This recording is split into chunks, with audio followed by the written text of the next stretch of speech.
KNN.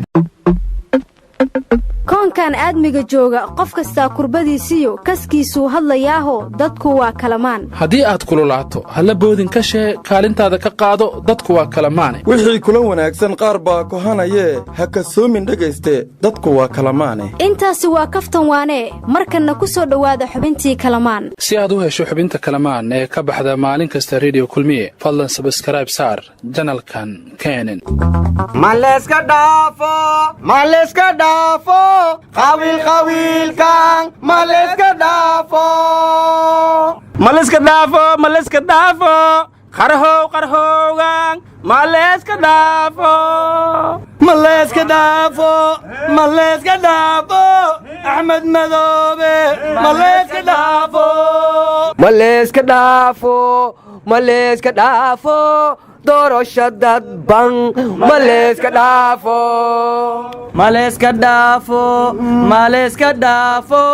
khaliijkan maleska dhaafo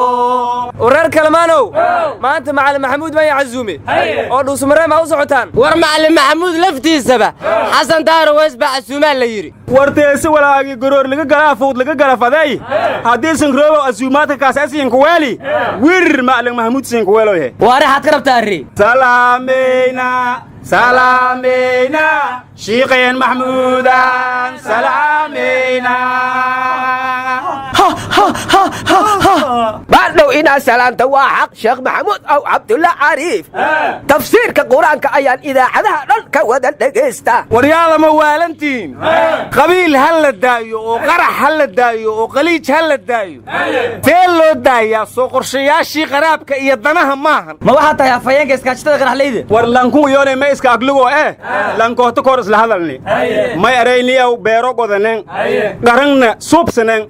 markaasa ma ileya war beer falo way ka rabtaa daaway ka rabtaa qarishay ka rabtaa wax walba ka rabtaa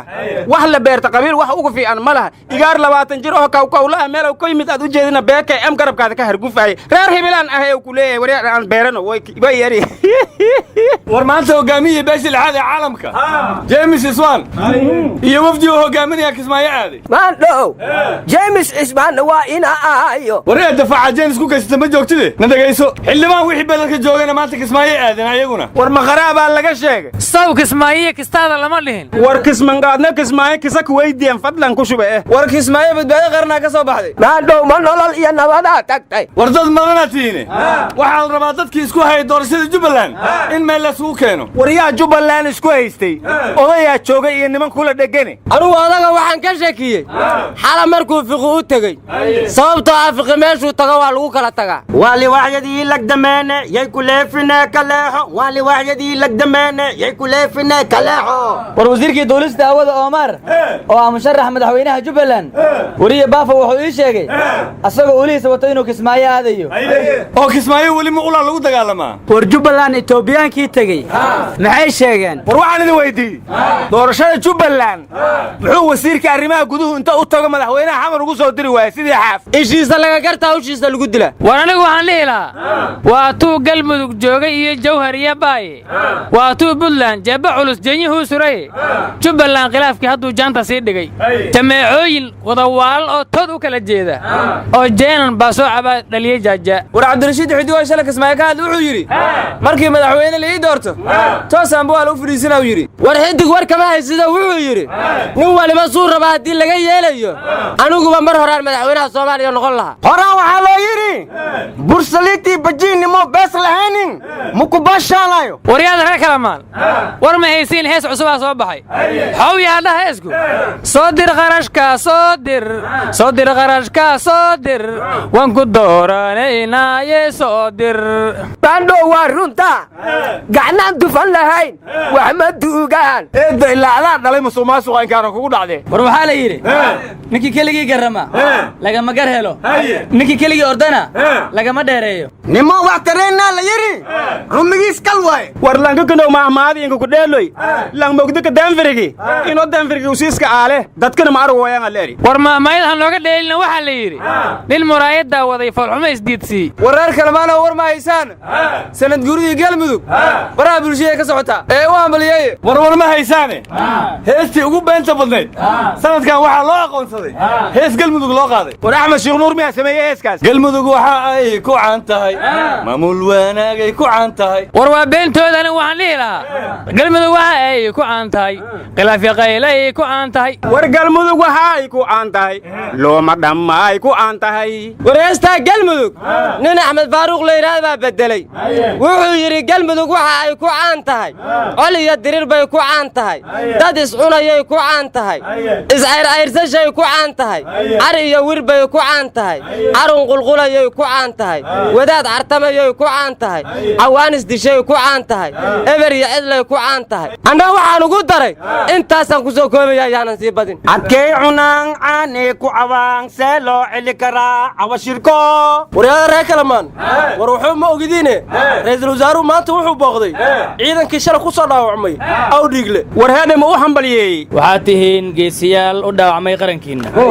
dowladdiinnuna way idin garab taagan tahay haddaad bogsataanna waxaa idinka filayaa inaad si degdeg ah ugu laabataan halkii aad ka dagaalamayseen ee cadowga aad ku ceydhinayseen waxaa ka maqnaay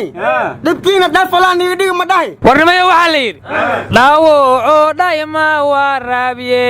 dhawaaq miyaa dhakhtarnaaqa dhaawoco dhayma waraabiye dhawaaq miyaa dhakhtarnaaqa adiga laftaadaaba codkaagu cod dhaawac u eg yahaye xabaddu xaggee kaaga taal maandhooyow horaa waxaa loo yidhi ditoor minaad dabiib taqaan dameera dalqa iiga taa warnimayo waagii hore ciidamadu waxay lahaa jireen waardiye ka fog oo wixii socda intii istaajiya kaababoosta dhihi jiray waxay kaloo ciidamadu lahaa jireen sahan iyo ilaalo maxay yihiin marka ciidamadan mar kasta xeryahooda lagu soo weeraraayo war waxaa la yidhi askari ma xumaada haddaan taliyihiisu xumaan marka dhibaatada waxaa u sababa ciidan kastoo la soo weeraro taliskooda wax lagama weyddiiyo war adinku maxaalaad dhalateen dalka iyo dawladdiisa xog kama haysaan miya madaxdii iyo xafiisyadooda lagu qarxiyo lagu weeraraanba waxba layska weyddiine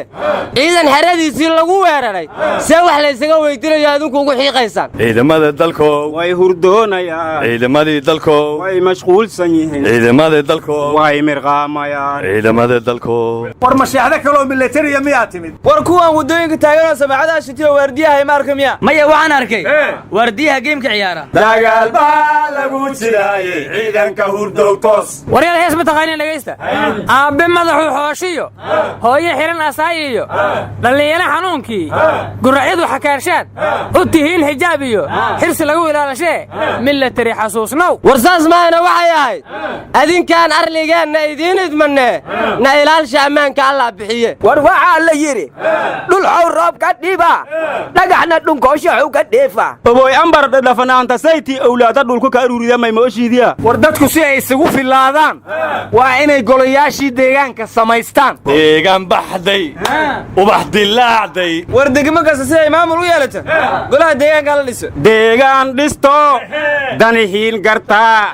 hadday golaha deegaanka iyo guurti lagu biirsho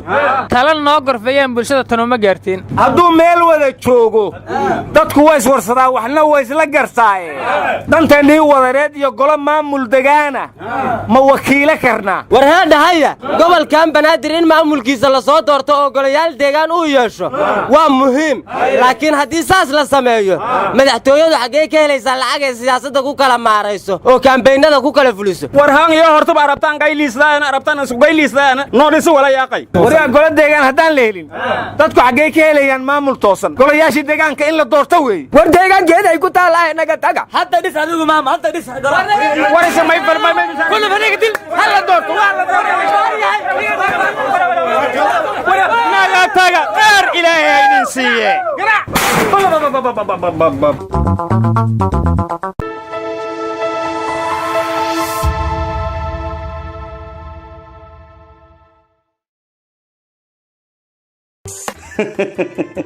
waa ha ku daayo ciilka oo awal yaa ka caraysiiyey wax kasta oo aan kaydsan lahaa walwal ayaa iga haysta sidii aan u kaydin lahaa laakiin hadda sheekadu waa dhag Kate Cloud ayaad ka wadaa sax waad ila socotaa laakiin waa mid caynkee ah waa yuusan ka buuxsamin PC-ga ama mobilkaaga Kate Cloud waa data real time data streaming ah